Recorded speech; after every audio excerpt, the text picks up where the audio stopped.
ধরো তোমার প্রতিদিন স্কুলে টিফিন খাওয়ার জন্য 50 টাকা করে খরচ হয়। অন্যদিকে তোমার স্কুলে যেতে রিক্সা ভাড়া এক এক দিন এক এক রকম হয়।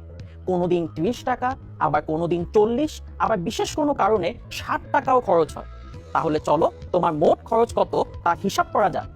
খেয়াল করো, এদিকে টিফিনের টাকা সবসময় একই থাকছে, যাকে ম্যাথমেটিক্সের ভাষায় বলা যায় টিফিনের খরচ ধ্রুবক। আর অন্যদিকে রিক্সা ভাড়া কিন্তু একই থাকছে না, একে বলা হয় চলক। অর্থাৎ চলক বলতে সেসব পথকে বোঝায় যাদের মান অজানা ও পরিবর্তনশীল। আর এই চলক কোনো নির্দিষ্ট সংখ্যা হয় না বলে এটিকে সংখ্যা বাদে বিভিন্ন অক্ষর বা লেটার দিয়ে প্রকাশ করা হয়। আজকের পর্বে চলক ও ধ্রুবক দিয়ে কিভাবে সহ সমীকরণ ও সরল সহ সমীকরণ তৈরি করা যায় তা শিখবে এবং রিলেটেড রিয়েল লাইফ এক্সাম্পল দেখবে। চলো আবার আগের উদাহরণটিতে ফিরে যাই। এখানে চলককে x ধরে নিলে তুমি এমন একটি রাশি পাবে, আর এই রাশিটির পাশে সমান চিহ্ন দিয়ে যদি মোট খরচের পরিমাণগুলো লিখে ফেলো, তবে এদের প্রত্যেকটি হবে এক একটি বীজগাণিতিক সমীকরণ। আবার সমীকরণগুলোতে চলকের সংখ্যা একটি, তাই এদের প্রত্যেকটি এক চলক বিশিষ্ট সমীকরণ। আচ্ছা, তাহলে বলতে পারবে দুই চলক বিশিষ্ট সমীকরণ কেমন হবে? বুঝতেই পারছো, সমীকরণে দুটি চলক থাকলে সেগুলোকে দুই চলক বিশিষ্ট সমীকরণ বলে। ধরো তোমার বাবা ও মায়ের বয়সের যোগফল 80 বছর, তাই বাবার বয়সকে x ও মায়ের বয়সকে y ধরলে সমীকরণটি হবে x plus y is equal to 80। এখানে চলকের সংখ্যা দুটি, তাই এটি একটি দুই চলক বিশিষ্ট সমীকরণ। তুমি এমন আরো অনেক উদাহরণ লিখতে পারবে। আবার এই সমীকরণগুলোতে চলকের উপরে সর্বোচ্চ ঘাত বা পাওয়ার 1, তাই এদের প্রত্যেককেই এক একটি একঘাত বিশিষ্ট সমীকরণ। এদেরকে সরল সমীকরণও বলা হয়। আবার চলকের উপর সর্বোচ্চ পাওয়ার 2 হলে সেগুলো হবে দ্বিঘাত সমীকরণ। যেমন এই সমীকরণগুলোতে চলকের উপরে পাওয়ার 1 থাকলেও সর্বোচ্চ পাওয়ার 2, তাই এগুলো দ্বিঘাত সমীকরণের উদাহরণ। কিন্তু এই লেসনে আমরা শুধু সরল সমীকরণ নিয়ে কাজ করব।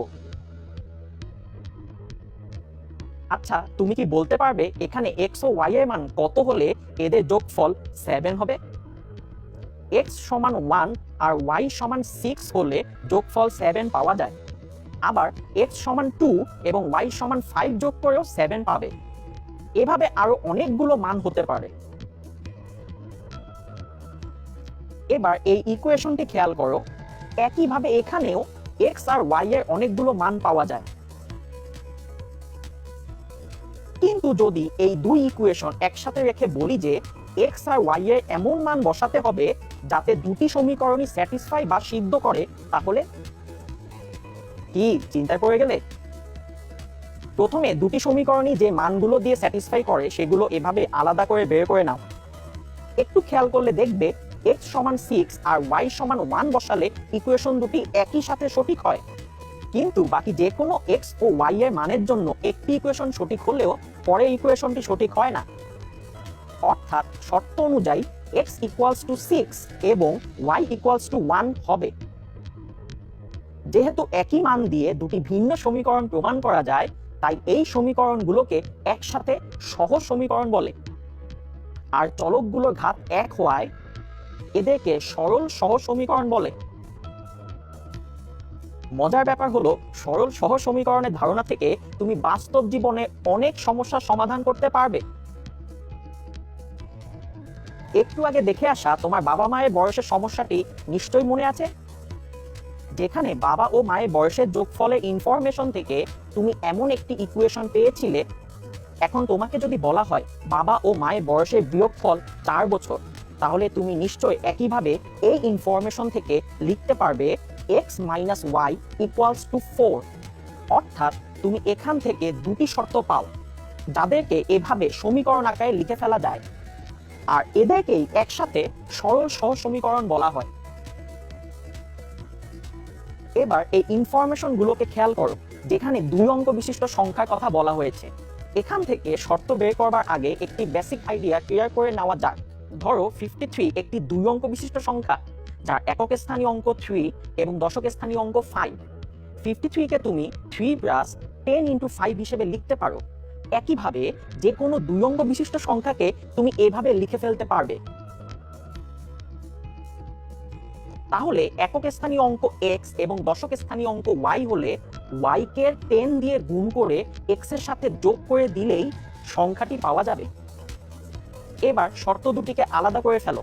প্রথম শর্ত অনুযায়ী অঙ্কদ্বয়ের সমষ্টির সাথে 7 যোগ করলে পাবে x প্লাস y প্লাস 7, যা দশক স্থানীয় অঙ্ক অর্থাৎ y এর 3 গুণ হবে।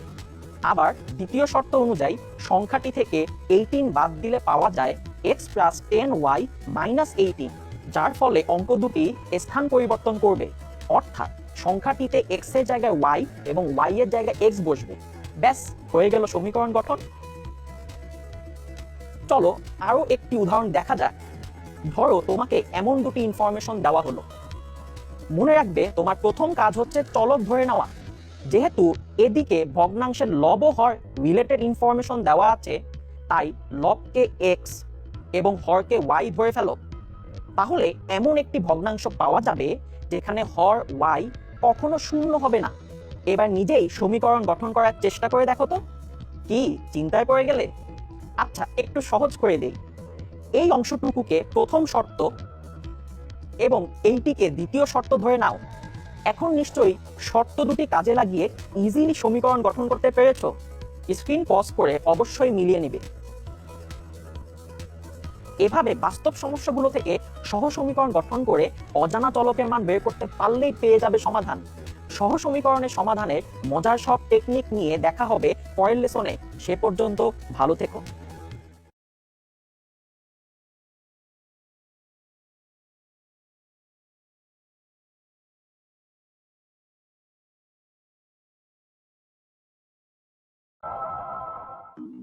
হ্যালো স্টুডেন্টস, কেমন আছো সবাই?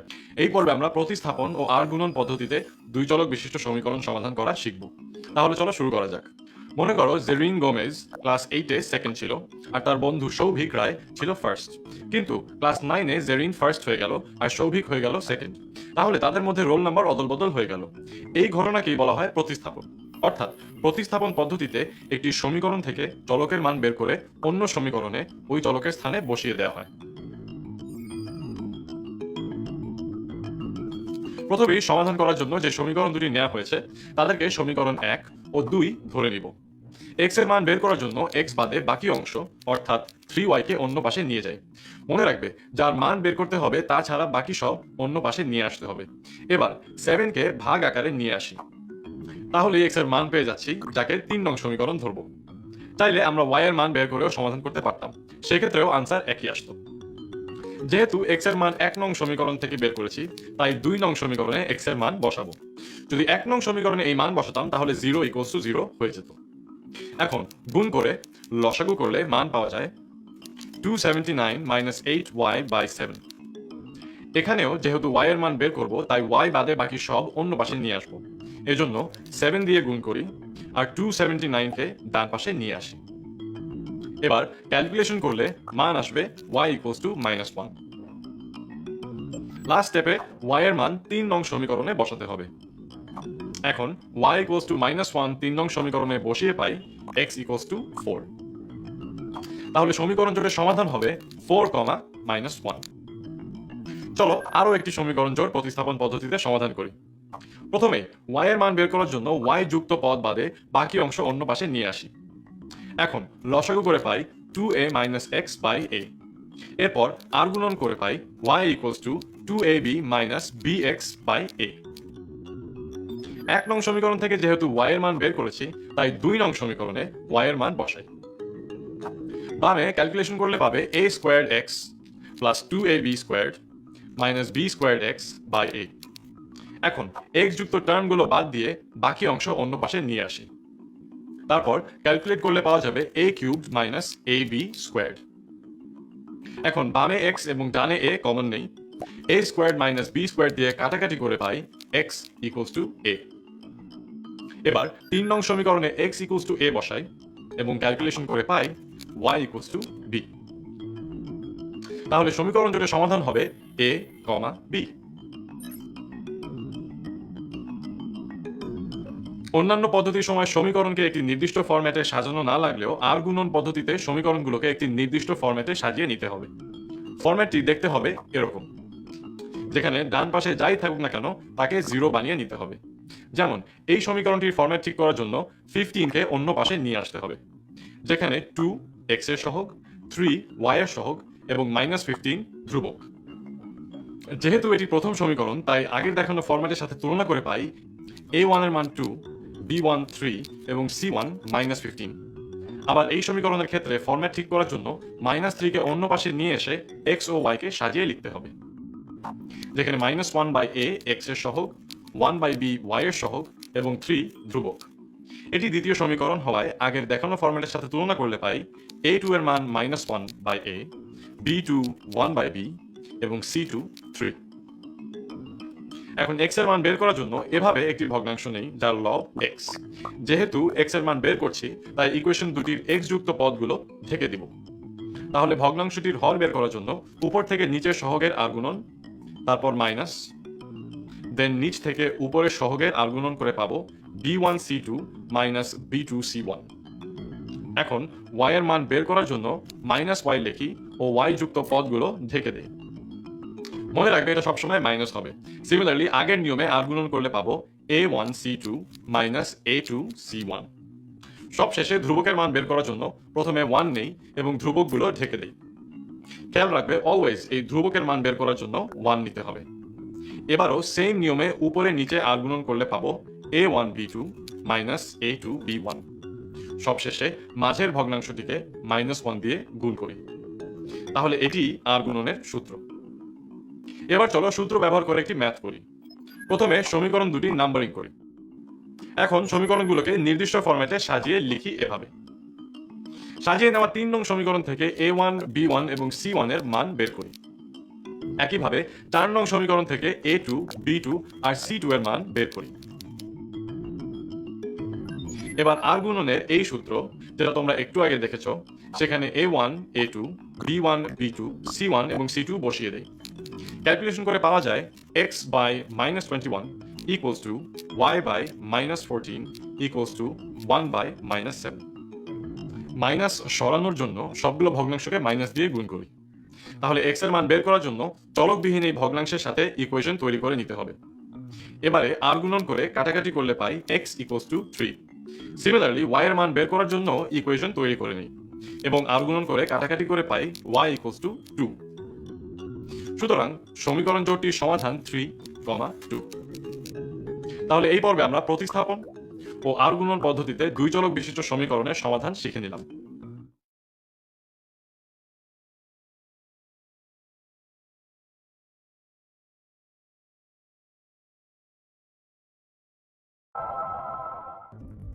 হ্যালো স্টুডেন্টস, কেমন আছো সবাই? এই পর্বে আমরা শিখব কিভাবে লেখচিত্রের সাহায্যে এবং অপনয়ন পদ্ধতিতে দুই চলক বিশিষ্ট সমীকরণ সমাধান করতে হয়। তাহলে চলো শুরু করা যাক। তোমাদের এমন সমীকরণই দেওয়া হবে যেটা সমাধান করা যায়। প্রথমে দুইটি সমীকরণ নিয়ে তাদের নাম্বারিং করি। 1 নং সমীকরণের y কে ডান পাশে নিয়ে আসি। তাহলে আমরা x এর সমীকরণ পেয়ে যাই x equals to 5 minus y। সমীকরণটিতে y এর বিভিন্ন মান বসালে x এর বিভিন্ন মান পাওয়া যায়। এবারে 3 নং সমীকরণে y এর তিনটি মান -1, 1 এবং 3 বসিয়ে x এর মান পাওয়া যায় 6, 4 এবং 2। এখন টেবিল থেকে x ও y এর মানগুলো আলাদা করে নিয়ে আসতে এই তিনটি বিন্দু পাওয়া গেল। বিন্দু তিনটি গ্রাফে বসাই। বিন্দুগুলো একসাথে যোগ করে দুই দিকে বাড়িয়ে দিলেই আমরা একটি সরলরেখা পাবো যা x plus y equals to 5 এর গ্রাফ। আবার 2 নং সমীকরণে 2y এর ডান পাশে নিয়ে আসি এবং 4 নং সমীকরণ ধরি, যেখানে y এর ভিন্ন ভিন্ন মান বসালে x এর ভিন্ন ভিন্ন মান পাওয়া যায়। 4 নং সমীকরণে y এর মান 0, 1 এবং -2 বসালে x এর মান 2, 4 এবং -2 পাওয়া যায়। তাহলে এই তিনটি বিন্দু পাওয়া যায়। এবার বিন্দু তিনটিও একই গ্রাফে বসাই। তিনটি বিন্দু যোগ করে দুই দিকে বাড়ালে যে সরলরেখা পাওয়া যায় সেটাই x - 2y equals to 2 এর গ্রাফ। লেখচিত্র থেকে দেখা যায় সমীকরণ দুইটির গ্রাফ একে অপরকে 4, 1 বিন্দুতে ছেদ করে। তাহলে এটি সমীকরণ দুটির সমাধান। এবারে লেখচিত্রের মাধ্যমে সমাধানের জন্য এই দুটি সমীকরণ নেই। 1 নং সমীকরণের 2y কে ডান দিকে নিয়ে আসলে এবং 3 কে আড়াআড়ি ভাবে ডানে নিচে নিয়ে এসে পাই x এর সমীকরণ, যেখানে y এর বিভিন্ন মান বসালে x এর বিভিন্ন মান পাওয়া যায়। এবারে 3 নং সমীকরণে y এর বিভিন্ন মান বসিয়ে x এর মান বের করি। এখন টেবিল থেকে x ও y এর মানগুলো আলাদা করে নিয়ে আসলে এই 3টি বিন্দু পাওয়া গেল। 3টি বিন্দু এভাবে গ্রাফে বসাই। বিন্দুগুলো একসাথে যোগ করে দুই দিকে বাড়িয়ে দিলেই আমরা একটি সরলরেখা পাবো, যা 3x + 2y = 4 এর গ্রাফ। আবার 2 নং সমীকরণের 4y এবং 1 কে পক্ষান্তর করে সমীকরণটি পাশ পরিবর্তন করে লিখি। এরপর 4 কে আড়াআড়ি ভাবে ডান পাশে নিচে নিয়ে আসি। এটি y এর সমীকরণ, যেখানে x এর বিভিন্ন মান বসালে y এর বিভিন্ন মান পাওয়া যায়। 4 নং সমীকরণে x এর 3টি মান 3, -5 এবং 7 বসিয়ে y এর মান পাওয়া যায় 2, -4 এবং 5। তাহলে এই 3টি বিন্দু পাওয়া যায়। 3টি বিন্দু এভাবে একই গ্রাফে বসাই। 3টি বিন্দু যোগ করে দুই দিকে বাড়ালে যে সরল রেখা পাওয়া যায় সেটাই 3x - 4y = 1 এর গ্রাফ। লেখচিত্র থেকে দেখা যায় সমীকরণ দুটির গ্রাফ একে অপরকে 1, 0.5 বিন্দুতে ছেদ করে। তাহলে এটি সমীকরণ দুটির সমাধান। এবারে চলো অপনয়ন পদ্ধতিতে দুটি সমীকরণের সমাধান দেখে নিই। অপনয়ন পদ্ধতির মেইন নিয়ম হলো দুটি সমীকরণেই একটি চলকের সহগ একই বানিয়ে নেওয়া, যেন সমীকরণ দুটি বিয়োগ করলে একটি চলক ভ্যানিশ হয়ে যায়। অপনয়ন পদ্ধতিতে সমাধানের জন্য প্রথমে এই দুইটি সমীকরণ ধরে নিই। এখন আমাদের দুইটি সমীকরণেই x এর সহগ একই বানাতে হবে। এর জন্য প্রথম সমীকরণকে দ্বিতীয় সমীকরণের x এর সহগ 5 দিয়ে গুণ করি এবং দ্বিতীয় সমীকরণকে প্রথম সমীকরণের x এর সহগ 7 দিয়ে গুণ করি। প্রাপ্ত গুণফলগুলোকে নাম্বারিং করি। খেয়াল করে দেখো দুটি সমীকরণের x এর সহগ সমান হয়ে গেছে। এবার আমরা 3 নং থেকে 4 নং সমীকরণ বিয়োগ করি। দেখো এখন শুধু y আছে সমীকরণে, x নেই। এখন দুই পাশে -12 দিয়ে ভাগ করলে পাই y = 2। ফাইনালি যে কোনো একটি সমীকরণে y এর মান বসালেই x এর মান পেয়ে যাবে। আমরা 1 নং সমীকরণে y = 2 বসাই। এখন 7x ছাড়া বাকিটুকু ডানে নিয়ে এসে ক্যালকুলেট করি। 7 কে আড়াআড়ি ভাবে ডান দিকে নিচে এনে ক্যালকুলেট করলে পাই x = 1, যা x এর মান। তাহলে এটাই সমীকরণ জোটের নির্ণেয় সমাধান। চলো এবার অপনয়ন পদ্ধতিতে সমাধান করার জন্য আরো দুইটি সমীকরণ নেই। দুইটি সমীকরণের x এর সহগ একই বানানোর জন্য 1 নং সমীকরণকে a দিয়ে গুণ দেই। দেখো দুটি সমীকরণেই x এর সহগ এখন a²। এখন 3 নং থেকে 2 নং সমীকরণ বিয়োগ করলেই সমীকরণে শুধু y চলকটি থাকে। এবারে বাম পক্ষ থেকে by এবং ডান পক্ষ থেকে c কমন নিই। যেহেতু y এর মান বের করতে হবে, তাই বাম পক্ষে শুধু y রেখে বাকি অংশ আড়াআড়ি ভাবে c × a - c এর নিচে নিয়ে আসি। তাহলে এটি y এর মান। এখন y এর মান বসিয়ে x এর মান বের করতে হবে, তাই 1 নং সমীকরণে y এর মান বসাই। বাম পক্ষে ক্যালকুলেশন করে ax ছাড়া বাকি অংশ ডান দিকে নিয়ে আসি। ডান দিকে লসাগু করে সিম্পলিফাই করলে পাই c² - bc / a - b। এবারে লবে c কমন নেই এবং a কে আড়াআড়ি ভাবে ডান পাশে নিচে নিয়ে আসলেই x এর মান পাওয়া যায়। তাহলে এই সমীকরণ জোটের সমাধান হবে এটি। অতএব এই লেসনে আমরা লেখচিত্রের সাহায্যে ও অপনয়ন পদ্ধতিতে দুই চলক বিশিষ্ট সমীকরণের সমাধান শিখে নিলাম।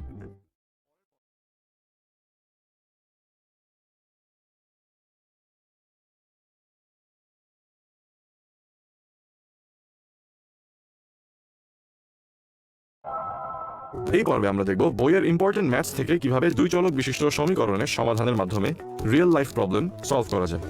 তাহলে চলো শুরু করা যায়। আয়েশা আহমেদ একজন বিখ্যাত ট্রাভেল ব্লগার। সে ঘুরতে যাচ্ছে ঝালকাঠির ভিন্ডুলি ভাসমান পেয়ারা বাজারে। সে মাঝিকে জিজ্ঞেস করলো যাওয়ার সময় নৌকার বেগ কম মনে হলেও ফেরার সময় নৌকার বেগ বেশি মনে হলো কেন। মাঝি বললেন যখন স্রোতের অনুকূলে নৌকা চলে তখন স্রোতের দিক আর নৌকার দিক একই দিকে থাকে, তাই নৌকার মোট বেগ বেশি হয়। আর যখন স্রোতের প্রতিকূলে নৌকা চলে তখন স্রোতের দিক আর নৌকার দিক বিপরীত দিকে থাকে, তাই নৌকার মোট বেগ কম হয়। আয়েশা এবারে স্রোতের গতিবেগ ও নৌকার গতিবেগ বের করার চেষ্টা করলো। প্রথমে সে ধরলো নৌকার গতিবেগ প্রতি ঘন্টায় x কিলোমিটার আর স্রোতের গতিবেগ প্রতি ঘন্টায় y কিলোমিটার। আয়েশা দেখলো যে স্রোতের অনুকূলে তাদের গতিবেগ ছিল প্রতি ঘন্টায় 15 কিলোমিটার। অর্থাৎ স্রোতের অনুকূলের সমীকরণ হবে x + y = 15। আর স্রোতের প্রতিকূলে গতিবেগ ছিল প্রতি ঘন্টায় 5 কিলোমিটার। তাই স্রোতের প্রতিকূলে সমীকরণ হবে x minus y equals to 5। সমীকরণটি সমাধান করার জন্য প্রথমে 1 ও 2 নং সমীকরণ যোগ করি। ফলে পাওয়া যায় 2x ইকুয়ালস টু 20। 2 দিয়ে ভাগ করে পাওয়া যায় x ইকুয়ালস টু 10। এখন x এর মান 1 নং সমীকরণে বসালে y এর মান আসে 5। তাই আয়েশা মাঝিকে বলল নৌকার গতিবেগ প্রতি ঘন্টায় 10 কিলোমিটার এবং স্রোতের গতিবেগ প্রতি ঘন্টায় 5 কিলোমিটার ছিল।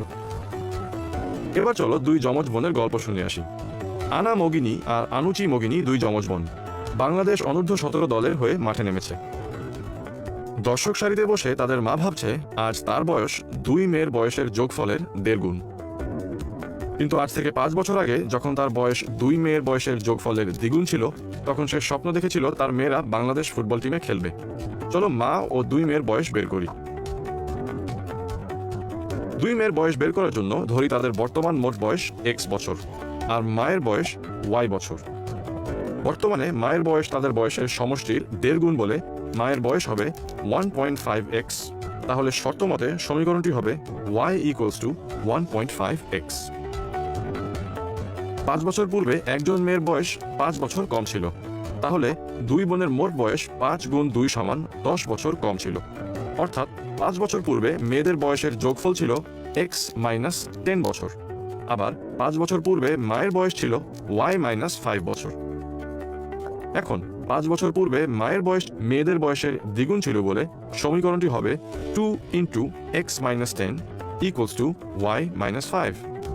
1 নং সমীকরণের মান 2 নংয়ে বসিয়ে ক্যালকুলেশন করে পাই 2x minus 20 equals to 1.5x minus 5।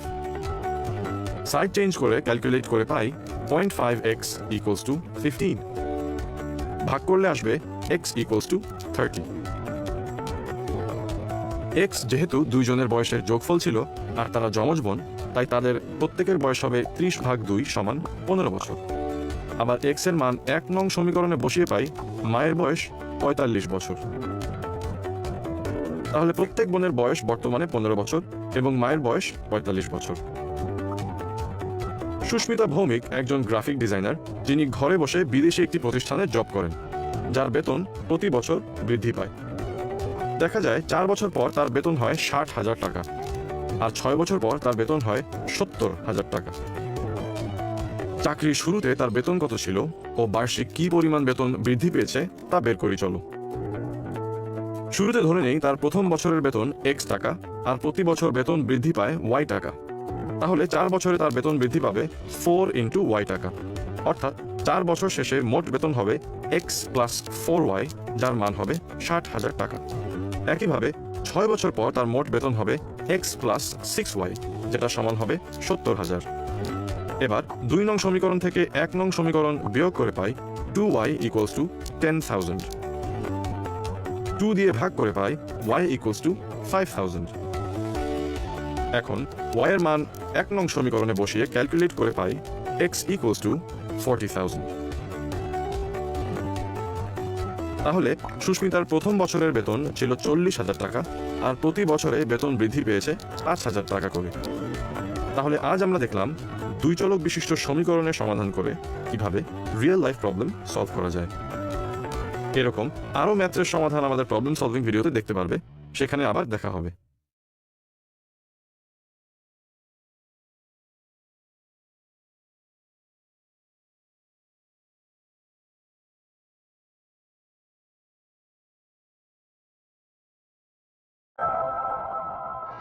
Cricket বা ফুটবল খেলা দেখার সময় এমন সব ছবি নিশ্চয়ই দেখেছো, কিন্তু এগুলো আসলে কি তা কি তখন বুঝতে পেরেছিলে? তুমি নিশ্চয়ই ভাবছো যে এগুলোর সাথে গণিতের সম্পর্ক আবার কি। গণিতের সাথে সম্পর্ক হচ্ছে এই সবগুলো ছবি আঁকা হয়েছে ম্যাথের ফর্মুলা ব্যবহার করে। ম্যাথমেটিক্সের ভাষায় এগুলোকে বলা হয় লেখচিত্র বা গ্রাফ। আজকের পর্বে তুমি লেখচিত্র কি ও কিভাবে আঁকতে হয়, ভুজ ও কোটির ধারণা এবং লেখচিত্রের গাণিতিক উদাহরণ শিখবে। লেখচিত্র শব্দটিকে ভাঙলে দুটি শব্দ পাওয়া যায়, লেখ ও চিত্র। লেখাকে চিত্রে প্রকাশ, অর্থাৎ ম্যাথমেটিক্স রিলেটেড কোনো ইনফরমেশন চিত্রে প্রকাশই হলো লেখচিত্র। সহজভাবে বললে বিভিন্ন তথ্যকে সহজে বোঝার জন্য যে বিশেষ চিত্র ইউজ করা হয় তাকেই লেখচিত্র বলে। প্রথমে এই টাইলসগুলো নিয়ে চিন্তা করো। খেয়াল করে দেখো, প্রত্যেকটা টাইলস এক একটি ছোট ঘরের মতো। এখন তুমি তোমার বেডরুমের দরজা থেকে পড়ার টেবিল পর্যন্ত গেলে, টাইলস হিসেব করে দেখা গেল তুমি বেডরুমের দরজা থেকে 4 ঘর দূরে আছো। টেবিলের একই বরাবর তোমার বুকশেলফের দিকে 5 ঘর গেলে। এভাবে এই টাইলসে লেখচিত্রের মাধ্যমে চিন্তা করলেও একই চিত্র পাবে। লেখচিত্রেও টাইলসের মতো প্রতিটি স্কয়ার বক্সকে এক একটি একক ধরে দরজার সামনের পয়েন্টকে স্টার্টিং পয়েন্ট ধরলে একে ম্যাথমেটিক্সের ভাষায় মূলবিন্দু বলে। দরজা থেকে ডানে তোমার পড়ার টেবিলের দিকে গেলে একটি লেখচিত্রে আনুভূমিক বরাবর এক্স অক্ষ ধরা হয়। লেখচিত্রে এই এক্স অক্ষের কোনো শেষ নেই, তাই এভাবে তীর চিহ্নের মাধ্যমে ইনফিনিট এক্স অক্ষ বোঝানো হয়। একটি ভূমির সাথে সমান্তরাল দরজা থেকে বাম পাশে গেলে একে নেগেটিভ কাউন্ট করে এক্স অক্ষে বসানো হয়। আর এই টেবিল থেকে উপর দিকে বুকশেলফের দিকে গেলে এটি লেখচিত্রের ওয়াই অক্ষ বরাবর বোঝানো হয়। এই ওয়াই অক্ষ দরজা থেকে নিচের দিকে নেগেটিভে ইনফাইনাইট ভাবে হিসেব করা হয়, তাই দুই দিকে এভাবে তীর চিহ্ন দিয়ে ইন্ডিকেট করতে হয়। তাহলে বুঝতেই পারছো, লেখচিত্রে মূলবিন্দু থেকে ডানে গেলে পজিটিভ বা ধনাত্মক, আর আমরা চাইলে মূলবিন্দুর বাম পাশে টেবিলটিকে রেখে ক্যালকুলেট করতে পারতাম। তাহলে প্রতি ঘর নেগেটিভ বা ঋণাত্মক ধরতাম। এখন তুমি এভাবে 4 ঘর ডানে গেলে তোমার দূরত্ব হবে 4 একক, কারণ এই প্রতিটি ঘর সমান কত তা বলে দেয়া নেই। যদি বলা হতো 1 ঘর সমান 1 মিটার, তবে তোমার দূরত্ব হবে 4 মিটার। সেম ভাবে যদি বলতো প্রতি 4 ঘর সমান 1 মিটার, তাহলে তোমার দূরত্ব কত হতো বলো তো? 4 ঘর সমান 1 মিটার ধরে তাহলে 4 মিটার যাওয়ার জন্য তোমাকে গ্রাফে এরকম টোটাল 16টি ঘর যেতে হতো। এবার তুমি যদি এভাবে উপরে যাও তাহলে তোমার অবস্থান কিভাবে বের হবে? এজন্যই এক্স অক্ষের 0 বিন্দুর উপর ভূমির সাথে লম্ব আকারে আরেকটি অক্ষ থাকে, একে ওয়াই অক্ষ বলে। এটিও এক্স অক্ষের মতো অসীম রেখা। মূল বিন্দুর উপরে ওয়াই অক্ষকে ওয়াই ও নিচে ওয়াই অক্ষকে ওয়াই প্রাইম দিয়ে তীর চিহ্নের মাধ্যমে ইন্ডিকেট করতে হয়। তাহলে উপরের দিকে এভাবে ওয়াই অক্ষে 3 ঘর গেলে তা ওয়াই অক্ষ বরাবর 3 ঘর যাওয়া বোঝায়। আগের মতোই একে 3 একক দূরত্ব বলে।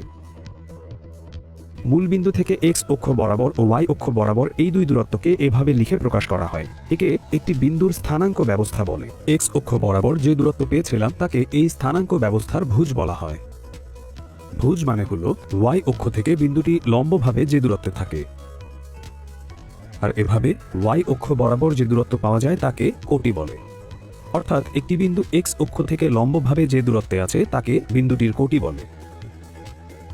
তাহলে এভাবে একটি বিন্দুর অবস্থান লিখলে এই বিন্দু স্থানাঙ্কের প্রথমটিকে ভুজ ও পরেরটিকে কোটি হিসেবে লেখা হয়। খেয়াল করে দেখো, গ্রাফ পেপারে যদি এক্স অক্ষের উপর একটি বিন্দু থাকে তবে সে এক্স অক্ষ বরাবর দূরত্ব অতিক্রম করেছে, অর্থাৎ তার ভুজ আছে। কিন্তু ওয়াই অক্ষ বরাবর কোনো দূরত্বই অতিক্রম করেনি, তাই কোটির কোনো মান আমরা পাচ্ছি না। তাহলে এখানে কোটি কত হবে বলো তো? হ্যাঁ, ঠিক ধরেছ, কোটির মান 0 হবে। তাই এক্স অক্ষের উপর যে কোনো স্থানে কোনো বিন্দু থাকলে তাকে বিন্দু স্থানাঙ্ক ব্যবস্থায় এভাবে x,0 আকারে লেখা হয়। একইভাবে ওয়াই অক্ষের উপরে থাকা একটি বিন্দুর স্থানাঙ্ক কি হবে চিন্তা করো তো। একইভাবে এখানে ওয়াই অক্ষ বরাবর দূরত্ব থাকে, অর্থাৎ কোটির মান থাকে, কিন্তু এক্স অক্ষ বরাবর কোনো মান থাকে না, অর্থাৎ আমরা বলতে পারি যে এখানে ভুজ 0। তাই ওয়াই অক্ষের উপরে থাকা যে কোনো বিন্দুর অবস্থান হবে 0, y। আমরা তো এমন বিন্দু বের করা শিখলাম যা গ্রাফের প্রথম চতুর্ভাগে থাকে। এখানে বিন্দুটি এক্স অক্ষের ডান সাইড ও ওয়াই অক্ষের উপরে থাকায় এর ভুজ কোটি দুটাই পজিটিভ ছিল। এখন যদি এই বিন্দু দ্বিতীয় ভাগে বের করতে চাই তবে এক্স অক্ষের বাম সাইডে যেতে হবে। খেয়াল করে দেখো, ভুজ হবে নেগেটিভ, কিন্তু ওয়াই অক্ষের উপরে থাকায় কোটি পজিটিভই হবে, অর্থাৎ এমন একটি বিন্দু পাবো। এবার তৃতীয় চতুর্ভাগে গেলে কি হবে চিন্তা করো তো। এখানে ওয়াই অক্ষের বাম সাইডে যাওয়ায় ভুজ হবে নেগেটিভ এবং এক্স অক্ষের নিচে যাওয়ায় কোটি নেগেটিভ হবে। তাহলে বিন্দুটি পাই এমন। আর এই চতুর্থ চতুর্ভাগ এক্স অক্ষের ডান সাইড ও ওয়াই অক্ষের নিচে হওয়ায় বিন্দুটির ভুজ হবে পজিটিভ এবং কোটি হবে নেগেটিভ। প্রত্যেকটা ভাগে ভুজ কোটির সাইন কেমন হবে তা আশা করি বুঝতে পেরেছ। তাহলে লেখচিত্রে বিন্দু আঁকা তো শিখলে, এখন এই বিন্দু আঁকা কাজে লাগিয়ে কিভাবে একটি সরলরেখার ইকুয়েশন থেকে লেখচিত্রে সরলরেখা আঁকা যায় তা আমরা শিখব।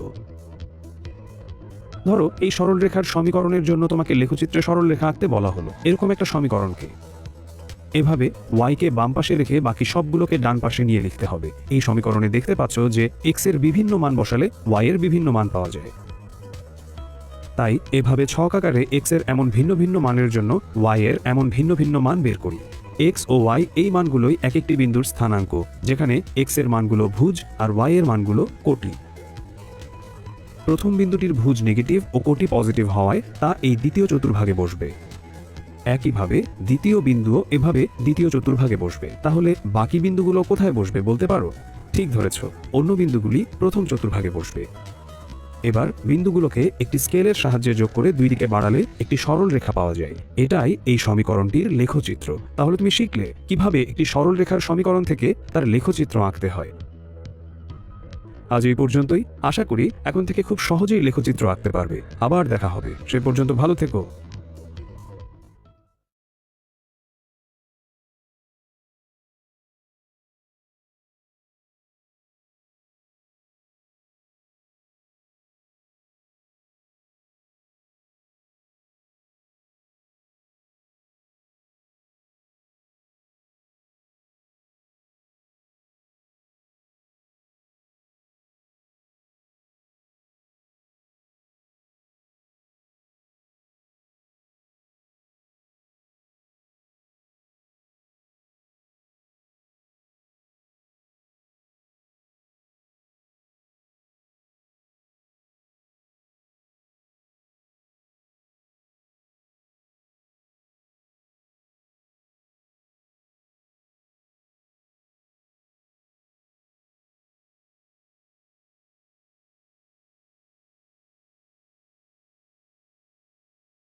লেখচিত্র কিভাবে আঁকতে হয় তা নিশ্চয়ই তোমার মনে আছে। এরকম y ইকুয়ালস টু x সমীকরণের জন্য এভাবে ভিন্ন ভিন্ন x এর মান বসিয়ে ছক আকারে y এর মান বের করলে এমন পাবে।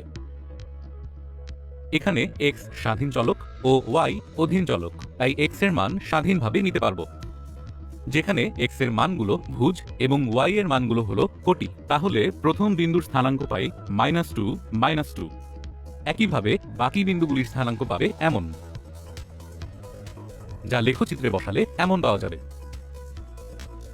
এবার লেখচিত্রের এই পয়েন্টগুলি যোগ করলে এমন একটি সরল রেখা পাবে। এটি হচ্ছে এই y ইকুয়ালস টু x সমীকরণের লেখচিত্র। এখন যদি তোমাকে y is equals to x এবং y equals to twice x এর সমাধান গ্রাফ আঁকতে বলা হয়, তাহলে কিভাবে আঁকবে? আজকের এই পর্বে এই লেখচিত্রের মাধ্যমে কিভাবে একাধিক ইকুয়েশনের সমাধান পাওয়া যায় সেটাই শিখতে পারবে। y is equal to x এবং y equals to twice x এর সমাধান গ্রাফ আঁকতে হলে আগের নিয়মে দ্বিতীয় ইকুয়েশনে বিভিন্ন x এর মানের জন্য y এর ভিন্ন ভিন্ন মান পাবে। এই মানগুলো ভুজ ও কোটি আকারে আগের সেম লেখচিত্রে বসিয়ে বিন্দুগুলোকে যোগ করে বাড়িয়ে দাও। দেখো, এই ইন্টারসেক্ট করা বিন্দুটি হচ্ছে দুই ইকুয়েশনের সমাধান। কি সহজ না? তোমার নিশ্চয়ই মনে আছে, এরকম দুইটি ইকুয়েশন দেয়া থাকলে প্রতিস্থাপন অথবা অবনয়ন পদ্ধতিতে এভাবে সমাধান করা যায়। মজার ব্যাপার হলো, তুমি চাইলে এভাবে প্রতিস্থাপন বা অপনয়ন পদ্ধতিতে সমাধান না করে লেখচিত্রের মাধ্যমেও এভাবে সরল সহসমীকরণ সলভ করে ফেলতে পারবে। চলো এরকম আরেকটি এক্সাম্পল সলভ করা দেখে নিই। আগের y is equal to 2x এর গ্রাফ এভাবে আঁকতে হয়, মনে আছে নিশ্চয়ই। এখন y is equal to minus twice x plus 8 এর লেখচিত্র অঙ্কন করার জন্য বিভিন্ন x এর মান নিয়ে y এর এমন ভিন্ন ভিন্ন মান পাবে। লেখচিত্রে বিন্দুগুলি বসিয়ে যোগ করলে এমন রেখা পাই। একটি বিন্দুতে দুইটি রেখা ছেদ করে, যা গ্রাফের ঘর গুণে বলতে পারছো 2,4। এই বিন্দুটি হচ্ছে সমীকরণ দুইটির সমাধান, যা অপনয়ন বা প্রতিস্থাপন পদ্ধতিতে পেয়েছিলে। দেখো, তুমি খাতায় লেখার সময় এভাবে ছক করে এরপর এরকম লিখা লিখে বুঝিয়ে দিতে হবে কিভাবে লেখো আঁকলে আর কিভাবে সমাধান পেলে। আশা করি লেখচিত্রের মাধ্যমে দুইটি সরল সহসমীকরণ সমাধান করা শিখে গেছো। চলো এখন আর একটু অ্যাডভান্স লেভেলের এই দুটি ইকুয়েশনের সলভ লেখচিত্রের মাধ্যমে শিখে ফেলি। লেখচিত্রের মাধ্যমে সমাধানের জন্য প্রথমে ইকুয়েশনের বাম পাশে শুধু y এনে এভাবে বিভিন্ন x এর মানের জন্য y এর মানগুলো বের করি। লেখচিত্রে এভাবে ছকের মান থেকে চিত্র আঁকি। দ্বিতীয় সমীকরণেও একই প্রসেসে এরকম ইকুয়েশন বের করে ছকের মাধ্যমে এই মানগুলো বের করি। এই মানগুলোর সাহায্যে লেখচিত্রে এরকম চিত্র এঁকে ফেললাম। লক্ষ্য করো, যেখানে দুইটি ইকুয়েশন ছেদ করেছে সেই বিন্দুর ভুজ ও কোটি দুই ছকের কোনোটিতেই নেই। তাহলে কিভাবে বের করবে? এভাবে সরাসরি লেখচিত্র থেকে সমাধান না পেলে অপনয়ন পদ্ধতিতে 1 নং সমীকরণকে 2 দিয়ে গুণ করে সমীকরণ দুটিকে যোগ করলে ক্যালকুলেশন শেষে x এর এরকম মান পাই। এখন x এর এই মান 1 নং সমীকরণে বসিয়ে ক্যালকুলেশন করলে y এর মান পাই 27/11। তাহলে এটিই হচ্ছে এই দুই সমীকরণের সমাধান, যা লেখচিত্রে এভাবে লিখতে হয়। তাহলে দেখলে তো কিভাবে সহজে লেখচিত্র ব্যবহার করে সমীকরণগুলোর সমাধান বের করা যায়। আশা করি বুঝতে পেরেছো। দেখা হবে নতুন কোনো অধ্যায়ের নতুন লেসন নিয়ে। সে পর্যন্ত ভালো থেকো।